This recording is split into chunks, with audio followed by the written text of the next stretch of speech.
If you've been hanging out with us in some capacity, you know we've been on a journey through the Gospel of John and just kind of going a chapter a week through the Gospel of John. In fact, we call it John in 4 parts because, in essence, we've divided it into 4 bigger parts. The first part was around Advent. We were just in John chapter 1. Now we're in what's been classically called the Book of the Signs, or the signs of Jesus' Messiahship that John sets forth. Today is our last day in that, and then we'll go into the third part, which is sort of John's discussion around the death and resurrection of Jesus. And then our fourth part of John, when we finally make it there, we'll kind of come back into some of the stuff that we've missed, a lot of the teachings of Jesus, especially in John 14, 15, 16, and 17, that kind of we're jumping over in order to get to the crucifixion and resurrection narratives in a contemporaneously and timely way to meet the church calendar. So that's what we're after. And this morning on Palm Sunday, of course, we're going to read from John chapter 12. So if you copy the scriptures, you can get that set. If not, no worries. We'll have it on the screen for you. To the famous story of what's often referred to as the triumphal entry of Jesus. When Jesus comes in to Jerusalem, celebrated as king. But in order for us to really understand it well, after I read the text, we're going to have to do like a short, 10 minutes history lesson, right? And that makes me very excited. And for other people, you're like, oh no. That's okay. You can tune out for 10 minutes, but you won't really understand John chapter 12 without it. So, in essence, to try to set the stage for you, there's like these famous moments or famous scenes or famous sayings from our, if you are from the United States, from our sort of national history, that when someone says it or when someone paints that picture for you, you know exactly what's going on. It's just, we've been taught, it's been part of who we are. So if I say to you 7 years ago, like, you know Gettysburg Address, you know Civil War, you know slavery, you can see the whole scene just by one particular line. Or if I say, we the people, right? You're at the Constitution and everything that goes around that, perhaps the Revolution.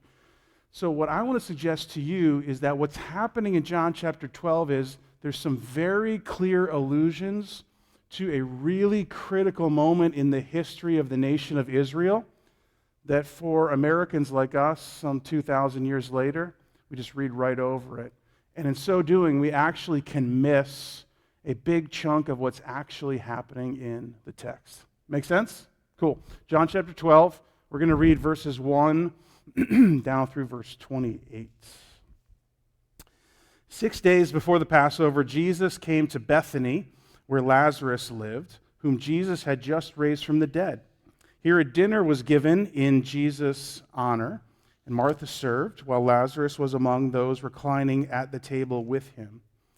Then Mary took about a pint of pure nard, an expensive perfume. She poured it on Jesus' feet and wiped his feet with her hair.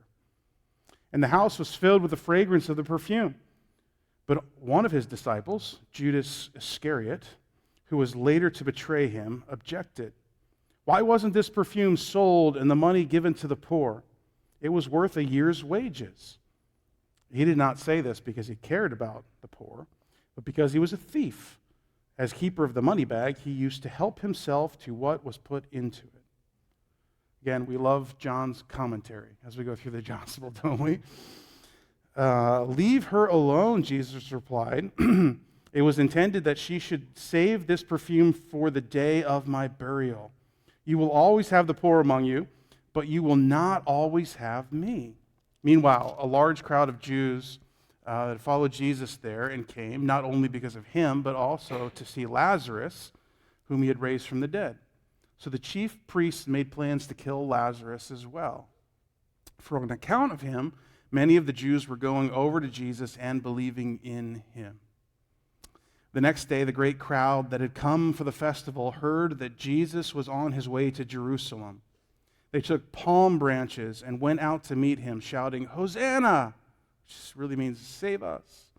Blessed is he who comes in the name of the Lord. Blessed is the King of Israel. Jesus found a young donkey and he sat on it, as it is written, "Do not be afraid, daughter Zion, see your king is coming, seated on a donkey's colt." At first, his disciples did not understand all this. Only after Jesus was glorified did they realize that these things had been written about him and that these things had been done to him. Now, the crowd that was with him when he called Lazarus from the tomb and raised him from the dead continued to spread the word. Many people, because they had heard that he had performed this sign, went out to meet him. So the Pharisees said to one another, "See, this is getting us nowhere. Look how the whole world has gone after him." Now there were some Greeks among those who went up to worship at the festival. They came to Philip, who was from Bethsaida in Galilee, with a request. "Sir," they said, "we would like to see Jesus." Philip went to Andrew. Andrew and Philip, in turn, told Jesus. And Jesus replied, "The hour has come for the Son of Man to be glorified. Very truly, I tell you, unless a kernel of wheat falls to the ground and dies, it remains only a single seed. But if it dies, it produces many seeds. Anyone who loves their life will lose it, while anyone who hates their life in the world will keep it for eternal life. Whoever serves me must follow me, and where I am, my servant also will be. My Father will honor the one who serves me.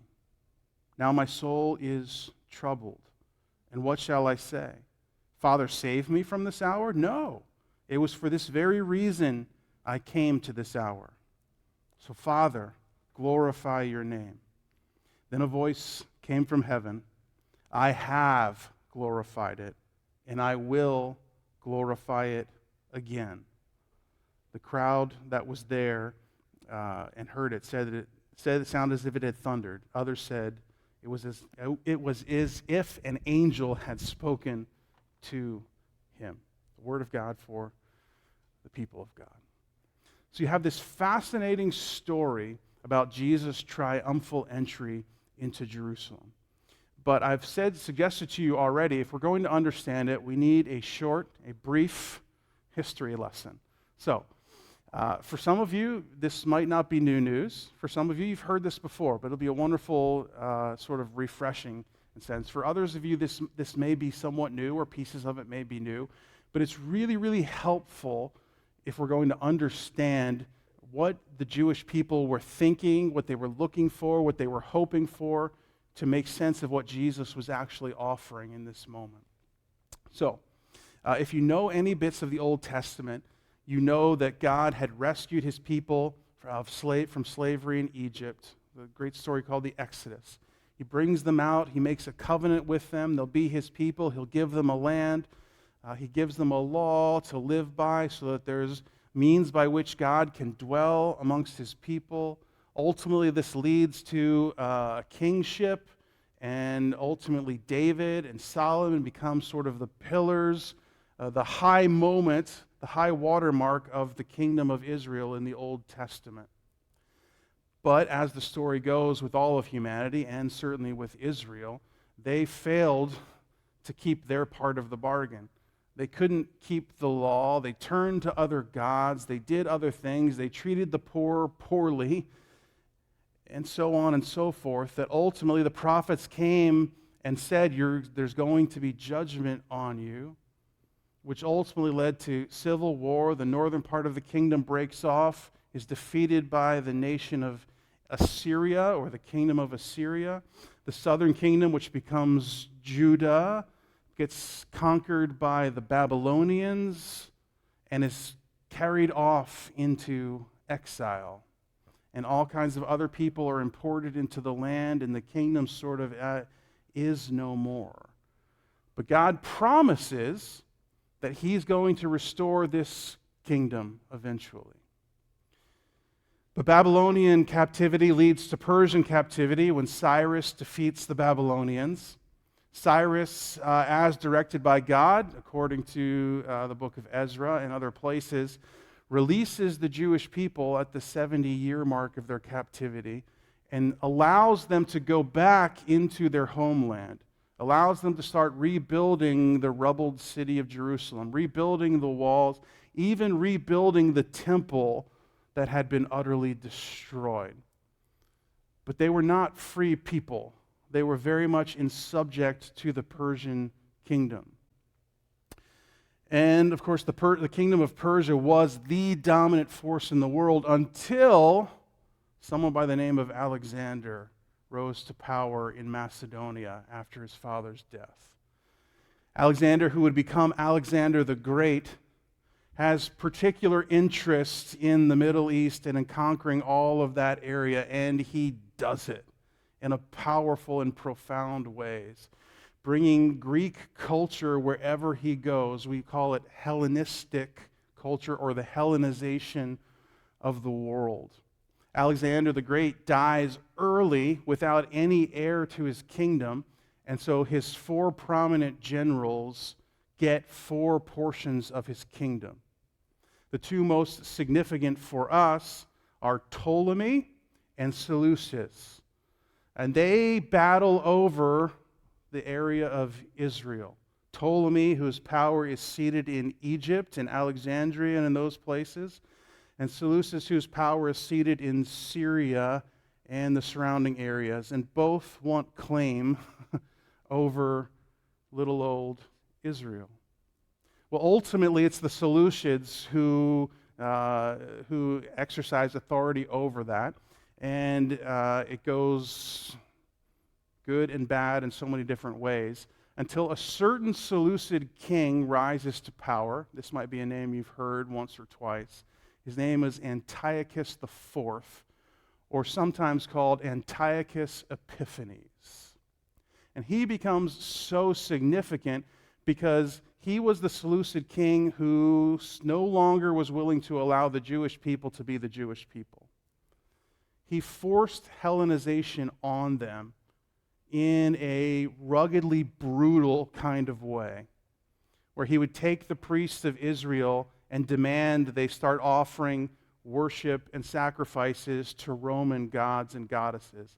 And if they didn't, he killed them in public spectacle. He took statues of Roman gods and goddesses and set them up all around the temple in Jerusalem. And he took a pig, which was the essence of uncleanness in Israel, and he slaughtered it on the altar in the temple, thus desecrating the temple. Became what was known as the abomination of desolation. And so there's this revolt that begins to rise up, especially amongst the priests, that leads to a whole clan of people, you may have heard of them before, called the Maccabees. It starts with a guy named Mattathias, who was a priest, who had a number of sons. Key amongst them are Jonathan, Judah, or who would become Judas, and then also Simon. Most of us who are familiar with the Maccabees, we know of Judah or Judas Maccabeus, or Judah Maccabeus. It goes by either name. The word Maccabee came around because it is Aramaic for hammer.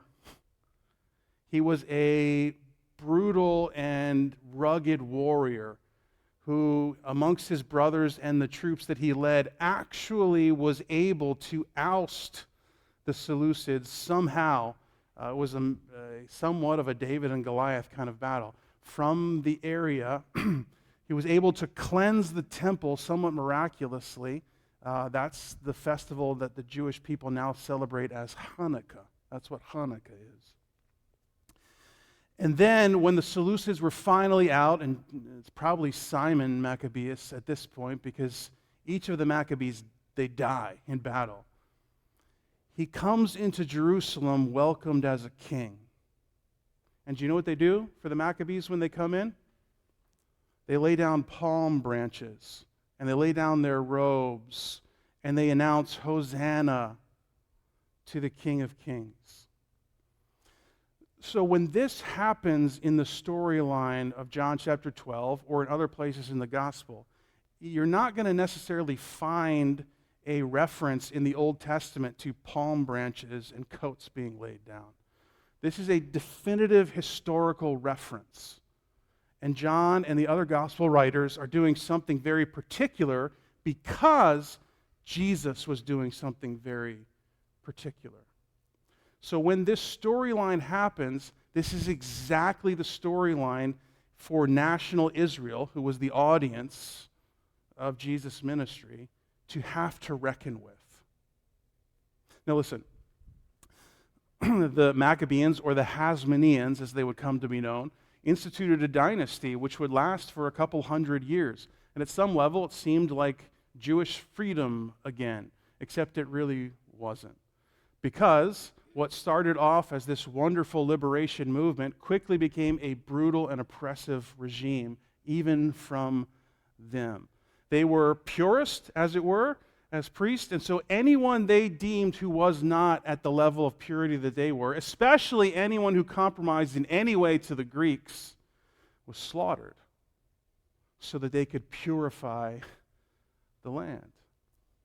And ultimately, they themselves were so corrupt that when we get to the moment of people like the Pharisees, for instance, they were anti-Hasmonean people. And we think of them as the religious elite. Because the Hasmoneans took over the high priesthood and used it for their own gain, made all kinds of backdeal treaties with Rome that ultimately led to Roman occupation and oppression, which the people were currently experiencing. So all of this wonderful hope that started out with palm branches and coats quickly went down the toilet, if I can just summarize it really quickly like that, right? With a giant flush and massive corruption and brutal appeal. And so, what we have to understand is that when the people, the first century world of Jesus, when the Jewish people were looking for a Messiah, and they absolutely were, because the prophets pointed them in this way, this is who they were looking for. They were looking for Judas, but not Judas. Judah, but not Judah. Maccabee, but not Maccabee. Hasmonean, but not Hasmonean. Do you know what I'm saying? In other words, the hope that they brought, but not the ultimate result that they brought. They wanted the true Messiah. And so their whole view of what this would look like, what the Messiah would look like, was informed by the Maccabean story. That it would be this great military conquest of unsuspecting proportions that would happen astoundingly against all odds, but would be incredibly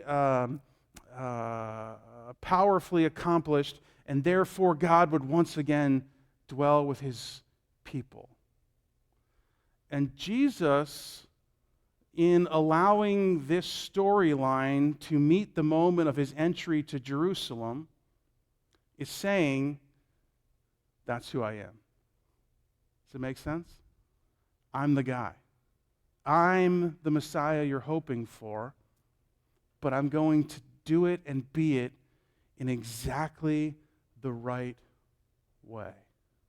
Which ultimately is going to mean that he's going to do it very differently than the Maccabees did it. But the people don't have bandwidth to understand this, because they can only understand it in a military conquest, blood-spilled, brutal, massive battle kind of way. So, as we engage this story now, I want to suggest to you that Jesus is doing just as he said he would do all through the Gospel of John, where people are telling him, hey, do this, do this, do this. And he's constantly saying, guys, I only do what the Father tells me to do. Like, I didn't come here with a self-designed plan. And so here we see it again, that the people, it's the crowd who initiates this moment, right? And Jesus willingly goes along with it, but he's going to make some radical changes as he goes. So let's see then together three predominant ways in which God's view of Messiah is different than the people were looking for in just this moment. So, first things first, it's peace, not judgment, right? God's view is peace, not judgment. Now, this is a complicated statement, and I'm hoping that you're going to stick with me through all of this, because at the end I'm going to say, and there's a little bit of judgment too. So just hang with me so we get all of it as it makes sense together. Jesus is willing to go along with this whole story, isn't he? He doesn't object to any of it. Oftentimes when someone suggests to him, hey, remember his brother said, hey, go down to Jerusalem. He says, no, I'm not going down there. Here they're like doing all this stuff and he doesn't object. But he makes one interesting addition to the story, one non-Maccabean addition to the story. Did you catch it? And nearly all the gospel writers talk about it. He says, hey, go get me a donkey. How about I come in on a donkey? Wouldn't that really ratchet this celebration up a notch? I mean, doesn't every celebration really need a donkey? Doesn't a donkey just really make it, right, for that moment? And then even more, like for a powerful military king, don't you expect him to come riding in on a donkey? Right? Doesn't that make all kinds of sense? It makes no sense. But it is in the Old Testament prophecy of Zechariah that we read to start our whole reality, our whole service this morning. So we have to ask ourselves, what is that all about? Riding a donkey. That's bizarre. Well, we have to think in the world of Jesus, and especially in the Old Testament world of the people of God, that kings tended to ride on two different kinds of animals. They rode on a steed or a horse when they were coming for war, but they rode on a donkey when they were announcing peace. And so it is here again. Let's remember what happens in Zechariah chapter 9, if we have that on the screen again. Rejoice greatly, daughter Zion. Shout, daughter Jerusalem. See, your king comes to you, righteous and victorious. Victory already won. Do you see it? It's not the initiation of battle. The victory already won. Lowly and riding on a donkey, on a colt, the foal of a donkey. Prophet goes on. I will take away the chariots from Ephraim, the war horses from Jerusalem, and the battle bow will be broken. In other words, what? The weapons are gone. Peace is being announced. He proclaims peace to the nations. His rule will extend from sea to sea, from the river to the ends of the earth. He goes on, as for you, because of the blood of my covenant with you, I will free your prisoners from the waterless pit. Return to your fortress, you prisoners of hope. Even now I announce that I will restore twice as much to you. This is a grand announcement of peace that is happening from Jesus. Now, John, as he often does, writes a little commentary statement after that, doesn't he? He's like, and we didn't understand a thing that was going on. Well, we have to pause. That's not fully true. They would have known exactly what was happening with the palm branches and the robes and the shouts. I mean, that's like someone who grew up going to elementary school and high school and whatever saying, I've never heard of the Declaration of Independence before. That's probably not true. But they had no sense to make of the donkey, right? And it wasn't until after all of these things that they could finally see what was going on and make sense of it. That Jesus was profoundly offering peace. Now, this shouldn't surprise us because all through the Gospel of John, Jesus is regularly making statements like this: I have not come to judge the world. I have come to rescue the world, right? I have not come into this world to condemn the world. And if you go on to read to the end of chapter 12, you'll hear him making similar statements again. And this is very much true, that this moment of Jesus' entry, what he's come to do in this moment is not an act of judgment. Now, we know how the story ends. It's going to end on the cross and with the resurrection. And we can begin to put these pieces together and understand this is for our salvation, not our judgment, right? And so it is that we could be rescued from the waterless pit, as Zechariah says. That we could be set free in a profound way. Now, Jesus is very careful, and again, you have to read all the way to the end of chapter 12 to catch this, but I'd be remiss as a teacher not to make mention of it and to point you towards it for your reflection later on. Because it'd be easy for us to say, oh, Jesus didn't come to judge, he came to rescue, so we're all great.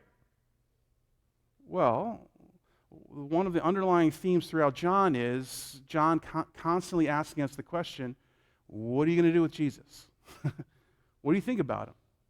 How are you going to respond to him? Remember, he's constantly telling us, some people followed, some people rejected. And so John's constantly putting this in front of us. And again, the story is here too. And at the end of chapter 12, Jesus says, listen, I've not come to judge you, I've come to rescue you.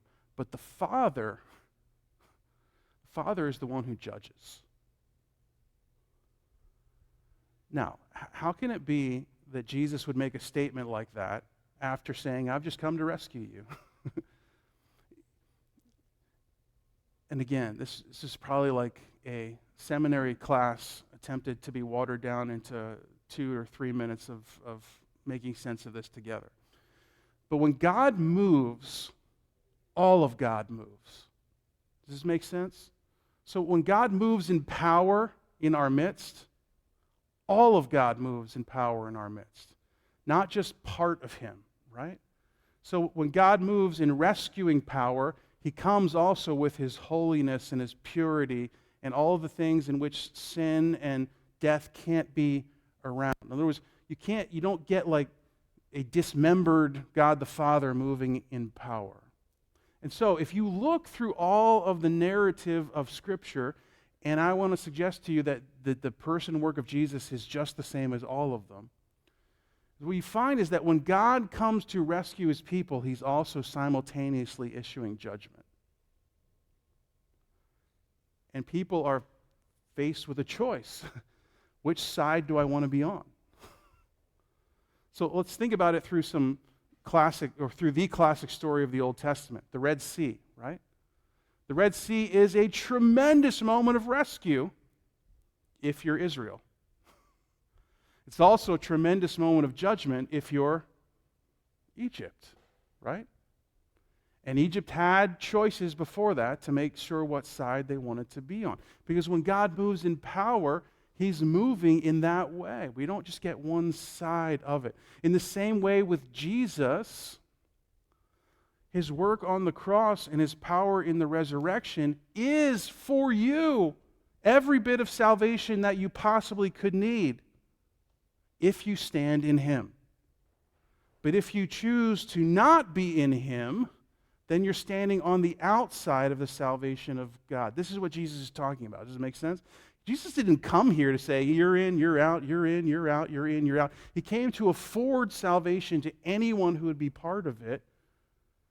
But he wants people to know when the Father moves, it's a two-sided reality. So, if we're John, we're saying, so think really hard about what you think about Jesus and what that means for you. Because Jesus has come in Zechariah chapter 9 kind of way to afford peace.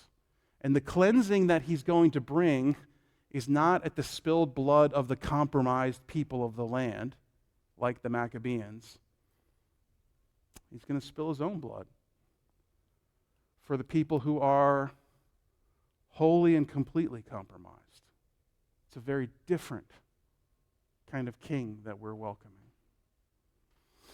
The second difference that's happening here is there is a shift from Israel to the world. Right? So there's a shift from judgment to peace. There's a shift from Israel to the world. And again, if you've been following along in the Gospel of John, this is happening every single place, right? Jesus speaks to Nicodemus, who is what? A Jewish nationalist, right? He's like, hey, I don't need anything except my Abrahamic birthmark. And Jesus is like, oh, no, you're going to have to be reborn. Because the narrow view of Israel is not part of the new thing. And then John's commentary goes on, John 3:16. For God so loved Israel? No. For God so loved the cosmos, the world, that he gave his only Son. And so after I've just told you the story of the Maccabees, this insertion that John makes here, and maybe you caught it, maybe you didn't, but oh man, is it a little jab? Isn't it? Because who are the people, after Jesus makes it into Jerusalem, who are the people who want to see him? The high and pure, cleansed Jewish people? No. John names names. The Greeks.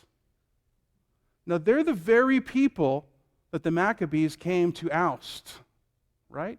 Now, you could understand Greeks in one of two ways. They could actually be Greek people, or they could be what would be called a Hellenized Jewish person. That is, in the words of the Maccabees, a compromiser who's embraced some level of Greekness as well as some level of Jewishness.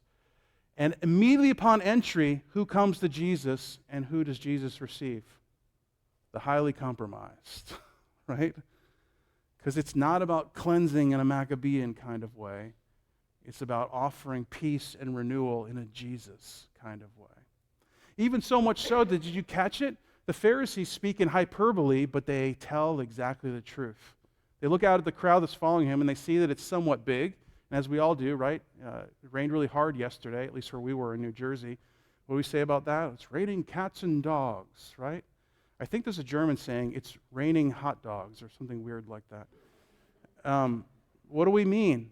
Like it's a idiom, it's a hyperbole, a way of saying it's big and loud.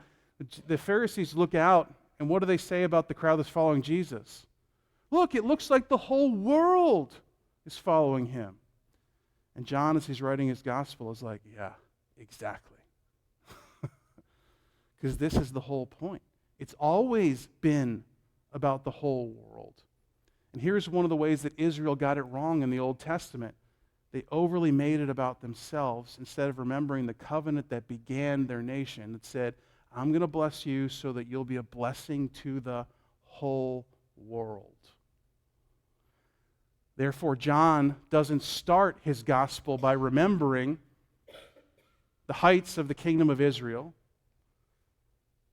but he starts his gospel by saying, in the beginning was the Word, and the Word was with God, and the Word was God. He's drawing allusions all the way back to Genesis chapter 1 and the creation of the world, not just Israel, because this has been Jesus' target.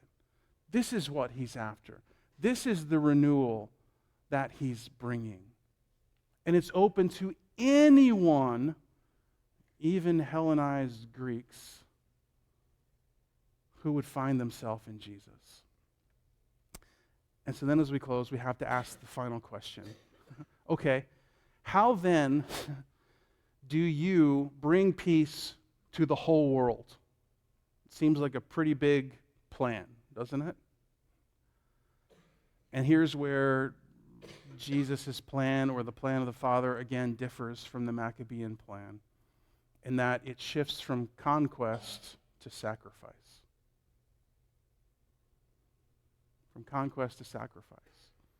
Because if we're going to deal with the problem of the whole world, we're going to have to deal with that which oppresses the whole world. And we can't simply deal with oppressors without dealing with the thing that makes us oppressors. Right? Jesus knows he has to deal directly with sin. The sin that makes us oppress other people, and the sin which itself oppresses us. And Jesus knows that he has to deal with corruption in our world, but not just the manifestations of corruption in our world. He doesn't have to just restore a better Hasmonean dynasty, but he has to deal with the thing that gives rise to corruption everywhere and anywhere in every single human government that has ever existed over people and in our individual lives. He's got to deal with sin. And in the same way, he's got to demonstrate his power. Every single one of those kingdoms that I talked about as we started, from Babylon, from Assyria to Babylon to Persia to the Macedonians under Alexander, to even the Ptolemies and the Seleucids, and eventually to Rome, even the Maccabeans there in the middle. One of the ways they consolidated or attempted to procure peace was through their demonstration of military might and power. A conquering of the world, as it were. And yet, history has told us that while at some level some people have made gains towards conquering the whole world, one, no one has ever done it, and two, anyone who's come close has never held it. Instead, Jesus turns his attention not towards military conquest, but ultimately towards the conquest of death itself. You see it? The problem isn't the Seleucids. The problem isn't the Babylonians. The problem isn't even the corrupt Hasmoneans or Maccabeans. The problem is sin and death, which hold a fatal grip on all of us. And unless they are dealt with, we are only ever offered temporary hope.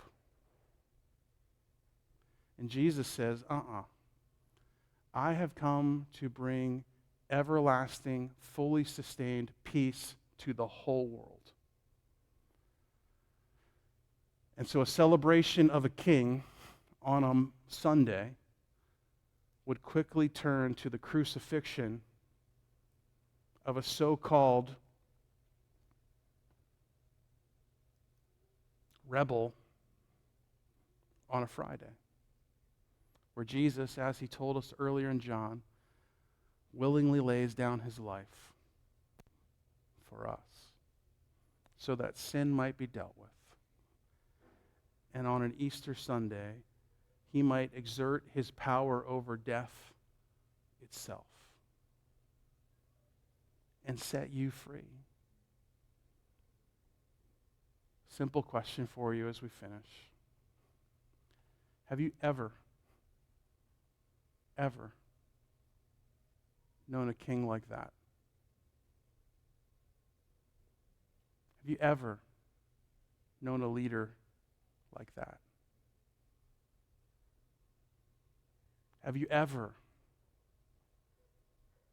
known a king who would lay down his life for the freedom and peace of his people? John asks you once again, what are you going to do with Jesus? And he tells us, I've written this gospel for a singular reason, so that you might believe. Jesus is not, as the Romans would mockingly call him, the King of the Jews. He actually never wanted that title. He's actually the rightful king of the world, who brings peace to the whole world.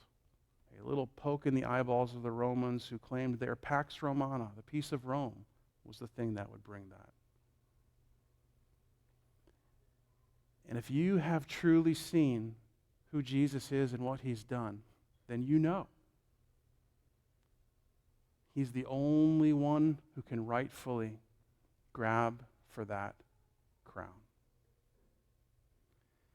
And if you call him your king, if you pull a Mary and get lavishly celebratory in worshiping him, that's when you begin to experience the peace and the true life that he offers. Can I pray with you?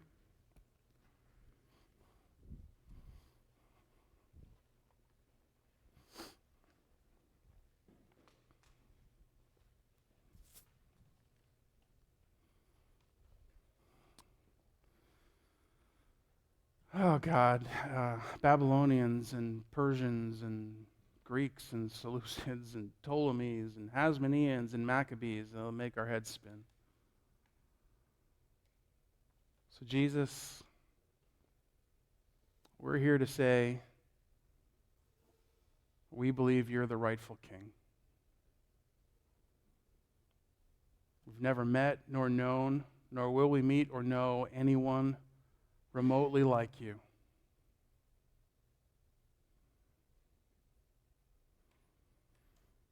Though we might not have a bottle of perfume here amongst us or at home that costs a year's wages,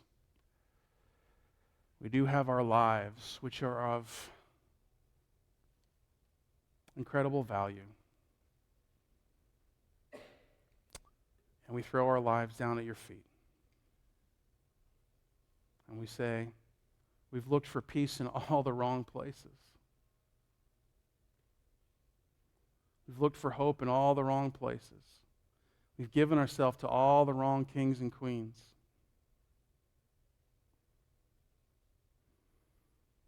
Whose corruption and brokenness just rear their ugly head. Today, again, we celebrate you as King. The King of Kings, the King of the cosmos, the rightful King of this world, who brings peace and salvation to all who embrace him. We praise you. Amen.